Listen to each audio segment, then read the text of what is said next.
Bueno, tras las nuevas corrientes migratorias contemporáneas ha llegado a nuestro país un joven sirio de origen armenio llamado Jovan Tatarian de tan solo 31 años y lo tenemos aquí para hacer entrevistado y hacerles preguntas sobre todo de Armenia.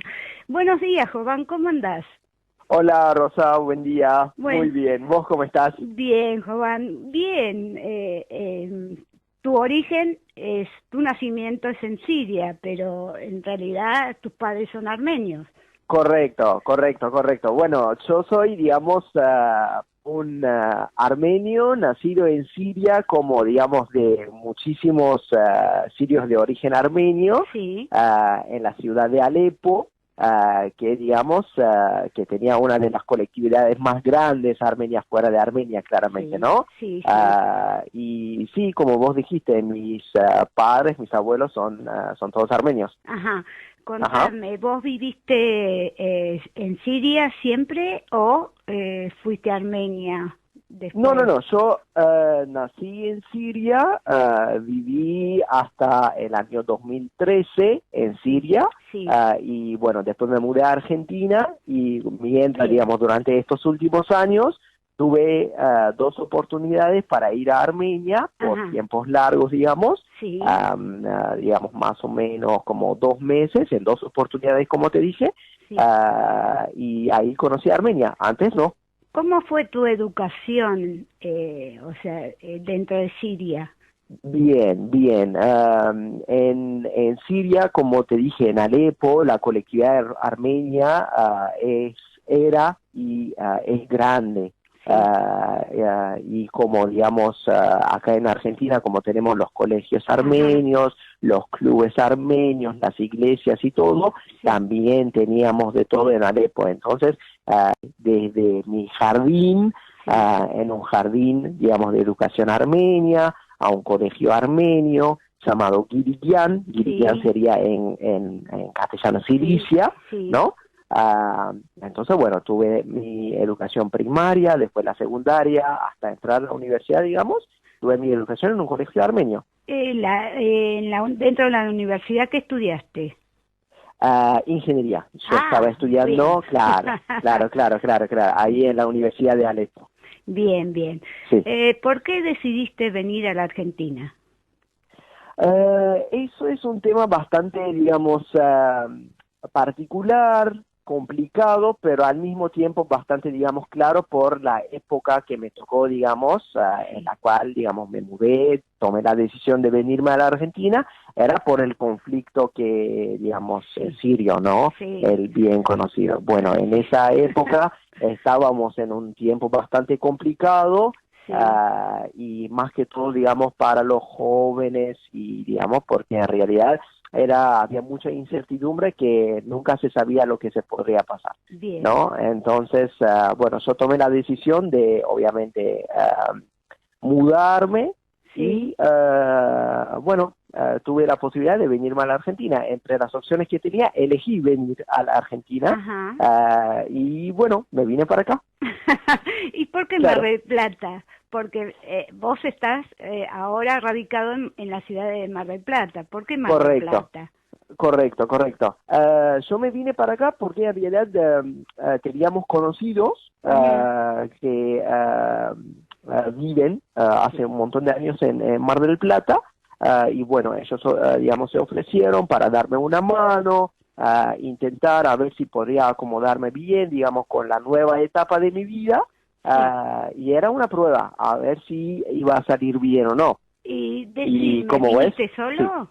¿Viniste solo? sí, me vine sola. Ah, bien, o Sí, sea, como tantos armenios en su época vinieron acá a ver, para deshacerse del problema existencial en ese momento, de la cuestión del genocidio, en tu caso, en este momento, el problema de Siria. Bueno, todo siempre vienen a raíz de algo existencial, ¿no? En este claro, momento. claro, tal cual, tal cual. Bien, bien. ¿Y cómo te encontrás en la ciudad de Mar del Plata? Bien, siempre, bueno, Alepo es una ciudad del interior, ¿no? Sí. En Siria. Y yo siempre tenía ganas de estar en una ciudad con costa, digamos, con mar, tal cual. Y lo raro, a veces son una de esas cosas de la vida, que yo ni siquiera sabía de la existencia de una ciudad que se llama Mar del Plata. Entonces, sí conocía Argentina, Buenos Aires, Sí. pero digamos, no con mucho detalle. Sí. Y bueno, y al final terminé en una ciudad, Mar del Plata es una ciudad hermosa, me encanta. Ajá. Y además ahora, digamos, con mis estudios y con mi trabajo estoy directamente relacionado al mar. Acá estoy estudiando ingeniería naval. Bien, claro. Sí. Y trabajo con barcos, trabajo en un astillero, así que mi relación es súper directa con el mar. Bueno, así que o sea, más no podría pedir. Claro, más no te podría hacer. Además, sabemos de que perteneces a la Unión Armenia de Mar del Plata, que es una nueva comisión donde Correcta. la comunidad armenia formó su nueva comisión y vos sos el vicepresidente. Correcto. O sea que, ¿cómo te allegaste a ellos? En realidad pasó así, que yo cuando me vine, digamos, a Mar del Plata, claramente, digamos, yo supongo que le podría pasar, o sea, pasa a cualquier persona que busca gente que tenga algo en común cuando, digamos, hace un comienzo nuevo, ¿no?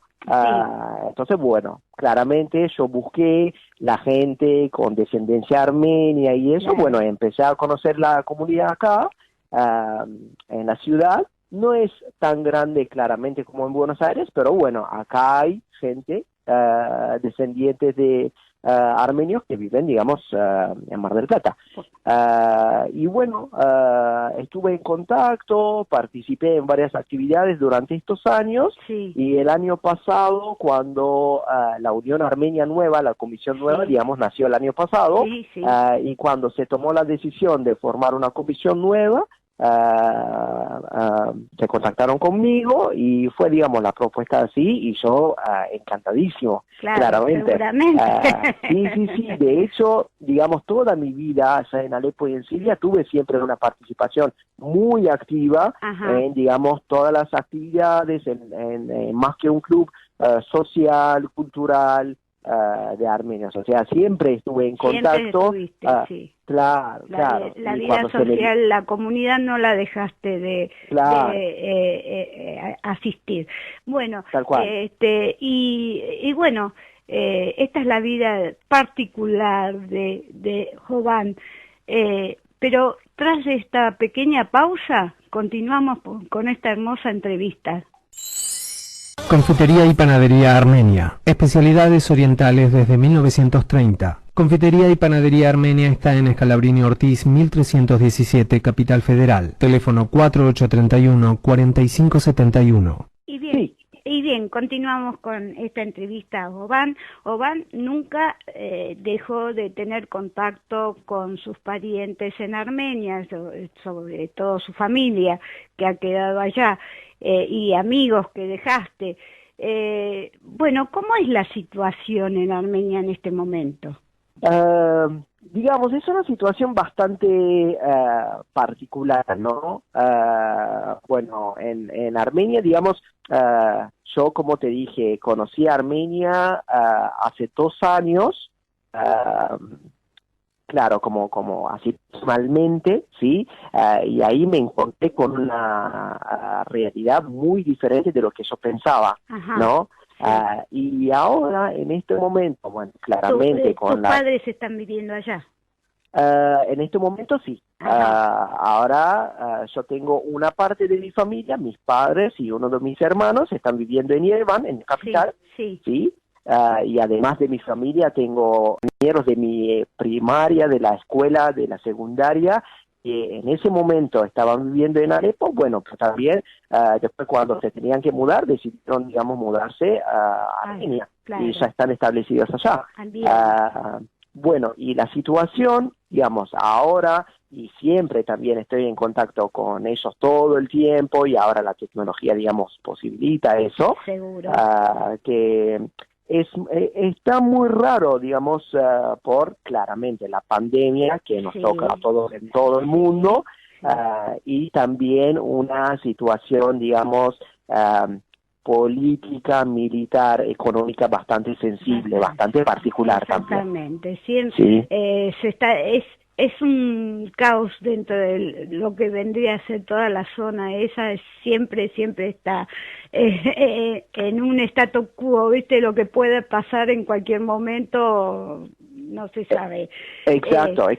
Ahora, decime, ¿cómo se los poderes, el poder ejecutivo, poder legislativo, poder judicial, ¿cómo está formado eso? Bien. En realidad, el gobierno y los poderes en Armenia, digamos, en sí no son muy diferentes al sistema que nosotros tenemos acá en Argentina. Claro. ¿Sí? Armenia es una república, la República de Armenia es democrática, es parlamentaria, ¿sí? Y tiene la división típica, tradicional de los tres poderes, ¿sí? Que son, digamos, independientes, pero digamos no 100%, ¿no? Exacto. Tiene un poder legislativo, tiene su poder ejecutivo y tiene su poder judicial, y también tiene digamos, un poder muy fuerte que es el poder militar, que no se considera entre los tres primeros más poderes, ¿no? Sí. Tal cual. Pero tiene su preponderancia por el hecho también, porque lo que se vive todos los días allá, ¿no? Tal cual, exactamente. En sí, la presidencia, ¿cada cuánto se hace las elecciones? ¿Cada cuánto dura una presidencia? Claro, en realidad hay una cosa que, digamos, la presidencia en estos últimos años, ¿te acuerdas? Hace 2 años ellos tuvieron la revolución del terciopelo, y ahí, bueno, hay varias cosas que, digamos, cambiaron y se están cambiando, ¿no? Es un proceso que lleva un tiempo. Bueno, antes tenían las elecciones presidenciales, pero ahora el presidente, digamos, se lo elige a través del Parlamento, ¿no? Digamos, las elecciones públicas son las elecciones de los miembros del Parlamento, y después se hace una elección interna del Parlamento para elegir el presidente. Que ahora el presidente tiene, digamos, su alcance de poder es mucho menor que el alcance que tenía antes, ¿no? Claro. Ahora el poder principal está en el Parlamento, y el primer ministro, claramente, que es el presidente del Parlamento. El ejecutivo, diríamos. Ahora, ¿cuáles son los partidos que se están jugando en todas estas elecciones? Bien, también claramente, digamos, no te contesté, son cada 5 años las elecciones presidenciales, ¿sí? Digamos, cada vez que hacen las elecciones parlamentarias, las últimas fueron en el 2018, ¿sí? Digamos, la posrevolución, ¿sí? Y ahora las próximas están para el 2023, ¿sí? Entonces, siempre con cada ciclo de elecciones, siempre se forman alianzas nuevas, ¿no? Algunos partidos que por ahí surgen por el proceso político que corresponde, como en todos lados, ¿no? Seguro. Bueno, en las últimas elecciones, el primer partido, el partido que tenía más poder, era el partido que en armenio se llama İmkalı, que İmkalı significa mi paso, ¿no? Mi paso. Entonces, es más que un partido, es una alianza entre varios partidos, y el presidente de este partido es Nikol Pashinyan, que justamente ahora es el primer ministro, ¿no? Después, claramente tenemos la oposición, después el partido que gobernaba hasta ese momento, que era el Partido Republicano de Serdar Sarkisyan, ahora tiene un poder mucho menos, justamente, digamos, por la revolución, por el post-revolución, todo eso, ¿no? Son los que participaron en en las elecciones post-revolución en el 2018, fueron 11 partidos. pero la alianza, como te digo, que se llama Imkailer, ganó con casi el 70%. Claro, son uniones que se hacen para tener el poder, diríamos, ¿no? Como en todos lados, como acá también, ¿no?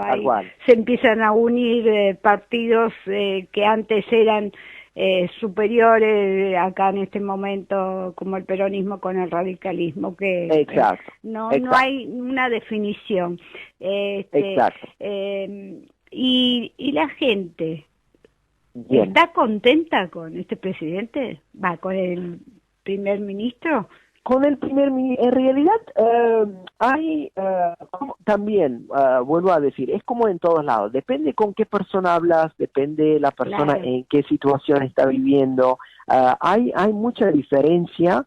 No sé si en algún momento tuviste la oportunidad, Rosa, de estar en Armenia. No, lamentablemente no.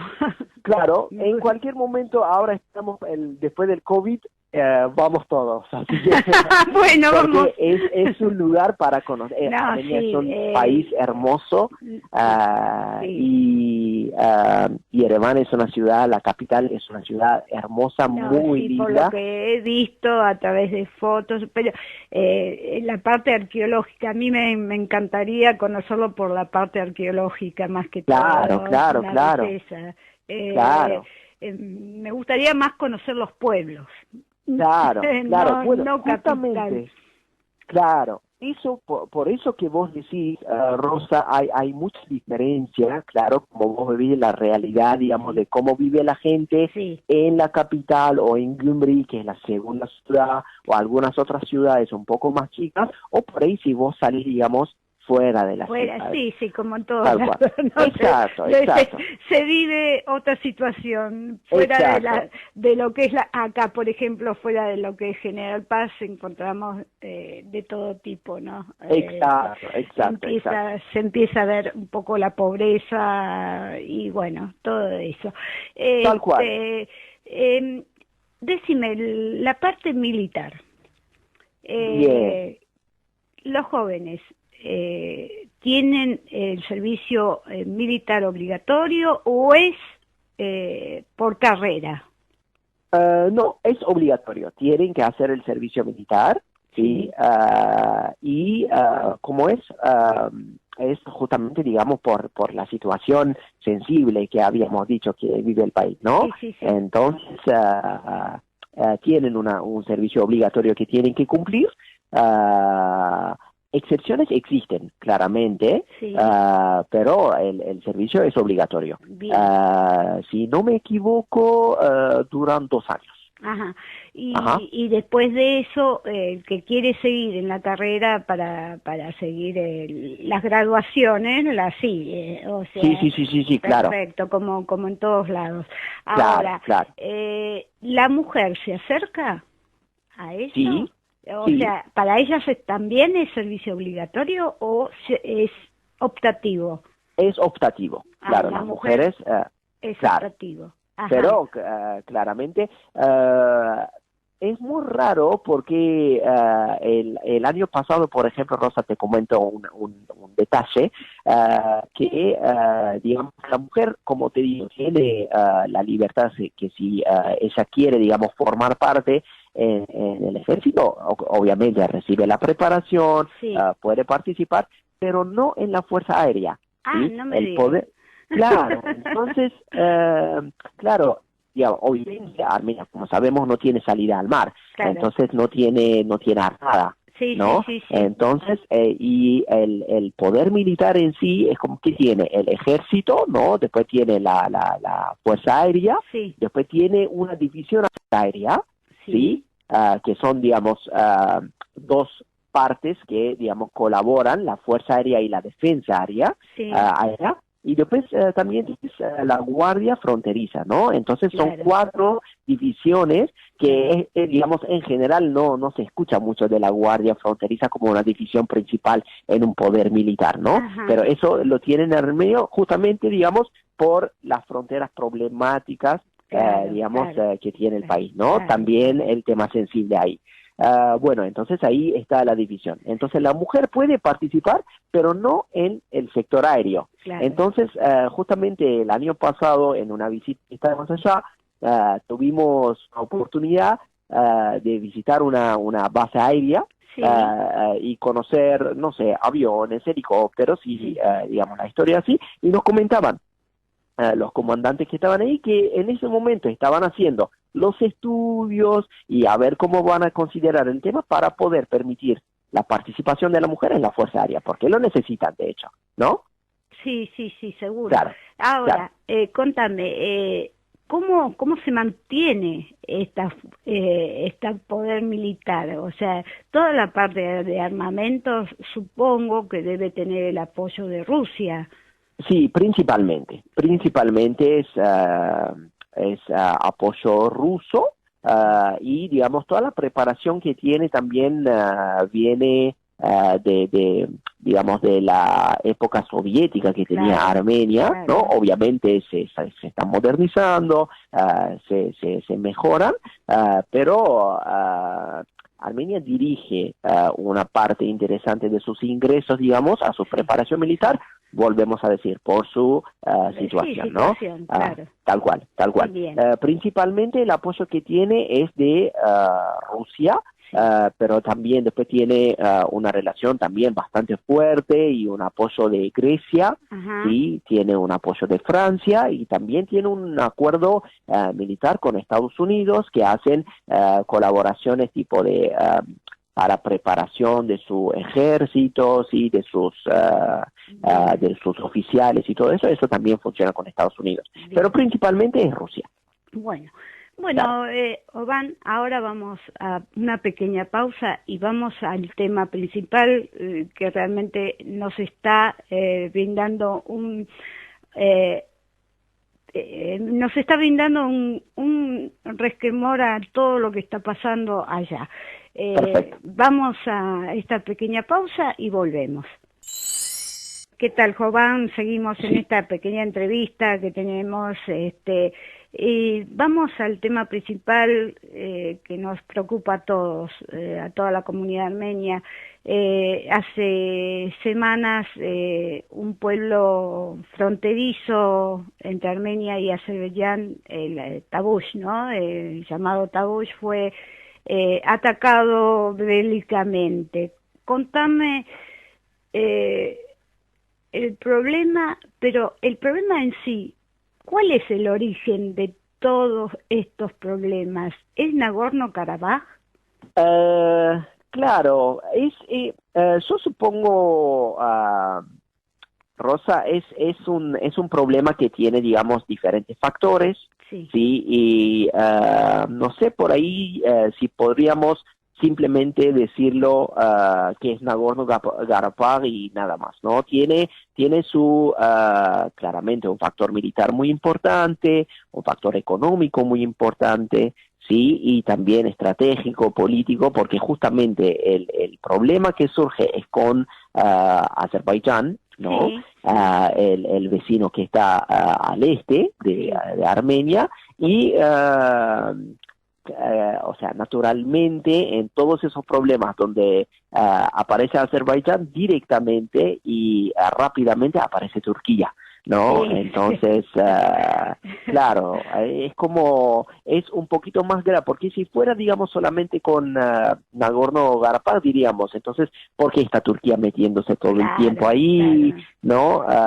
Entonces, digamos, por ahí lo muestran como si fuera Nagorno-Karabaj y nada más, pero vamos a hablar problema más grande. En realidad, la gente que no conoce, porque hay gente que escuchas que realmente no saben lo que es Nagorno-Karabaj. Nagorno-Karabaj, explícanos qué fue, cómo pasó, cuál fue el momento que se consideró territorio armenio. Contanos, o sea... Bien. Nagorno, en realidad la palabra Nagorno en sí es una palabra en ruso, ¿sí? Que significa montañosa, ¿sí? Alta, ¿sí? Y Karabaj, digamos, es el nombre del lugar. Entonces es una región que se encuentra al sureste de Armenia, Sí. ¿sí? Y sería el suroeste de Azerbaiyán, Sí. ¿no? Entonces, bueno, en esa región, la mayoría, como el 96% de la gente que vive en esa zona, es de origen armenio, ¿sí? Pero justamente, digamos, después, principalmente, la historia es un poco, digamos, vuelve más para atrás, por ahí Sí. al comienzo del siglo XX, Sí. pero el problema principal apareció, digamos, en la época final, digamos, de la Unión Soviética, con la caída de la Unión Soviética, Claro. que, digamos, en ese momento, cuando aparecían las divisiones, las fronteras, Sí. los gobiernos nuevos, Sí. entonces ahí había una propuesta rusa que, digamos, apoyaba más la autonomía, digamos, de Claro. las regiones Claro. en el Cáucaso, Sí. ¿no? Bueno, ahí con la división, El horno de Medio Oriente, desde 1977 marcando la diferencia en productos orientales. Hace tu pedido en Avenida Garay 2501, esquina Alberti, Capital Federal. O llámanos al 4941-2189. bueno, en esa zona, digamos, se pensó darle a Nagorno-Karabaj, digamos, la autonomía en sí, pero obviamente Azerbaiyán no quiso eso y quiso incorporar, digamos, la región digamos, al territorio nacional de ellos, Sí. ¿no? Es muy raro porque la mayoría de la gente que vive en esa zona es de origen armenio. Claro. Entonces, claramente cuando, digamos, aparecieron ¿cómo es? Las divisiones entre los países, ahí aparecieron un par de conflictos, ¿sí? En diferentes regiones, no solamente en Nagorno, pero la zona de Nagorno es una, digamos, región relativamente grande, porque Nagorno en sí, con digamos, las localidades que están alrededor, como forman el 15% del territorio total de Azerbaiyán. Sí. Entonces es un número interesante, Ajá. ¿no? Claro. Y eso claro. no le gustó nada. No, claramente. Y ese 15%, como vos decís, no le va a gustar a Azerbaiyán y sí estaría, digamos, porque el territorio actual de Armenia es mucho menor Claro. digamos, de lo que era antes, Ajá. ¿no? Sí. Toda la Armenia occidental, la claro. Gran Armenia, claro.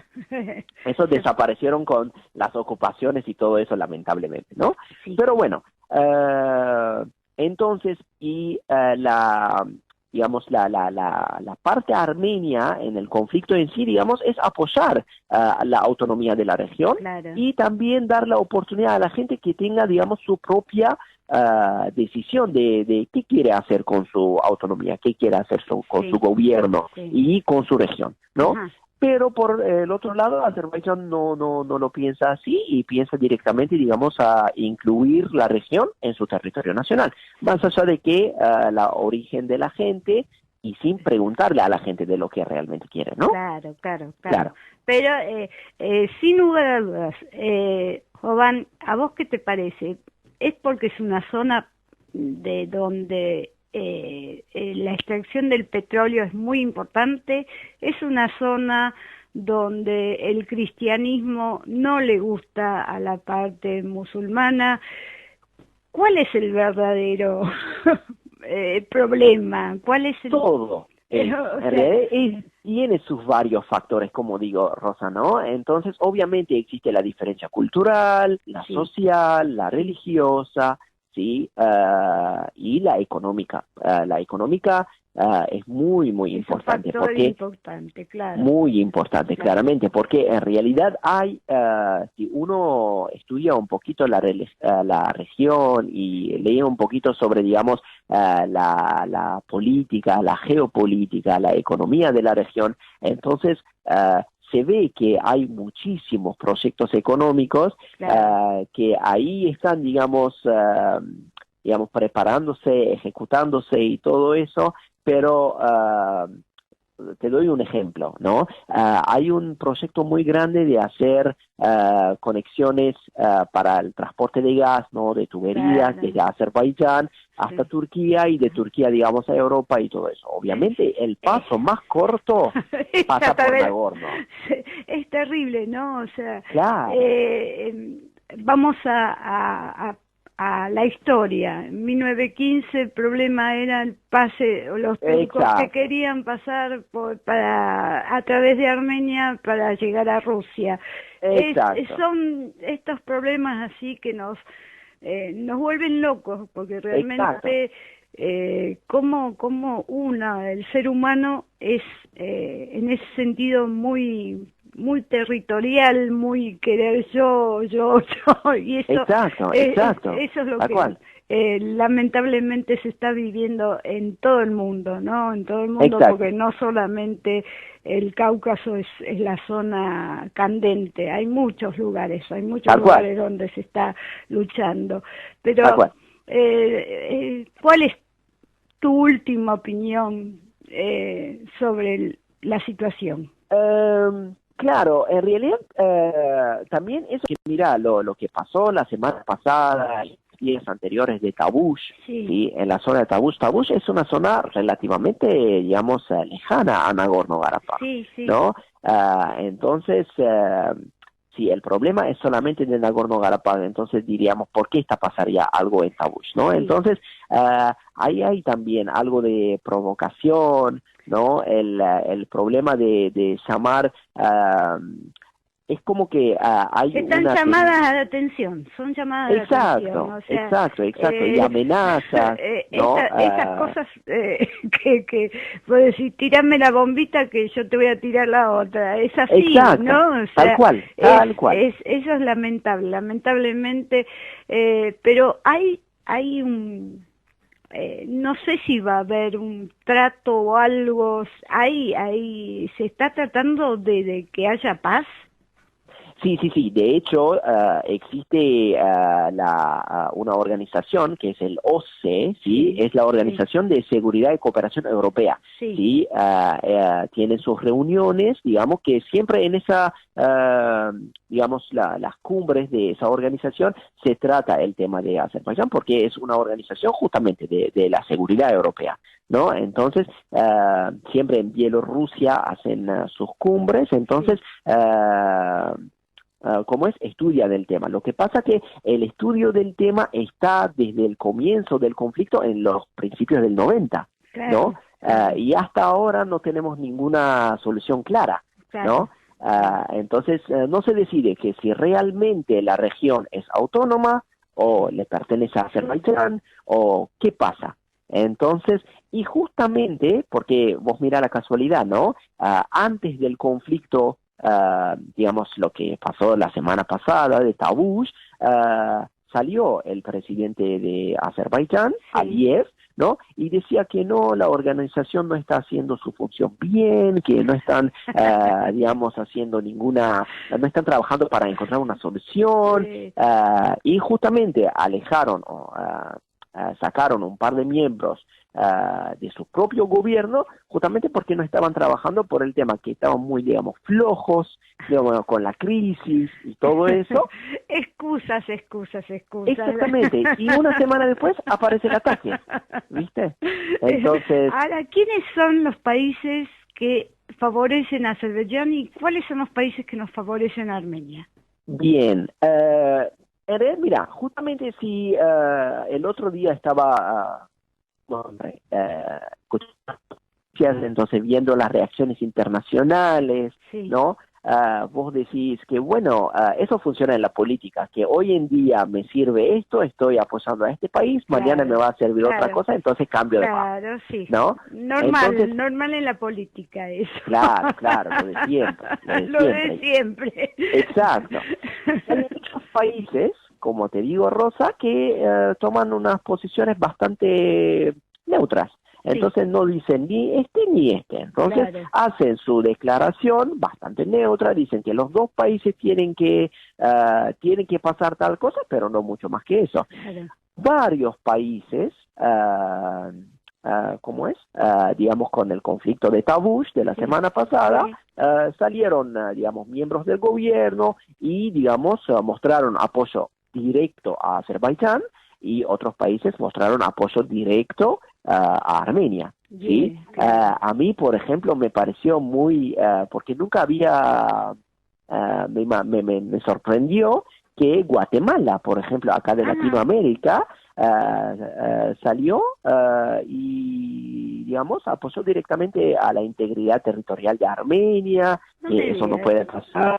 Pero me sorprendió que sea de un país, digamos, de Centroamérica, de Guatemala, pero bueno, era interesante. Obviamente el apoyo de Grecia es para Armenia, que son, digamos, países que, digamos, tienen su relación política diplomática desde hace muchos años, positiva para Armenia, ¿no? Claramente. ¿Y Argentina, Argentina qué apoya? ¿O no? Argentina, como Erez para Tabush no declararon, o sea, no dijeron nada para el conflicto de la semana. Sí. Obviamente Argentina tiene su posición muy positiva con Armenia, ¿sí? Tienen sus relaciones muy buenas, los dos gobiernos, pero para el caso de Tabush no hubo... No emitió opinión. No, exacto, Bien. Exacto. Bueno, Jovan, realmente nos has dado un panorama general de lo que está ocurriendo en la zona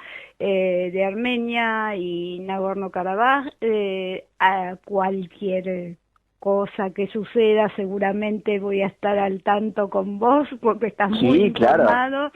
Así que yo te agradezco este pequeño espacio que me diste para hablar con vos. No, al contrario. Y te felicito por tu decisión y bueno, tu valentía de empezar en otro país, que no es... Gracias Rosa. No, gracias a vos. Y es digno porque me haces acordar a mis viejos cuando vinieron acá, que también vinieron a tratar de buscar nuevos horizontes. Gracias y bueno, estamos al habla en cualquier momento. Muchas gracias. Perfecto. Gracias. Muchas gracias. Adiós. Gracias.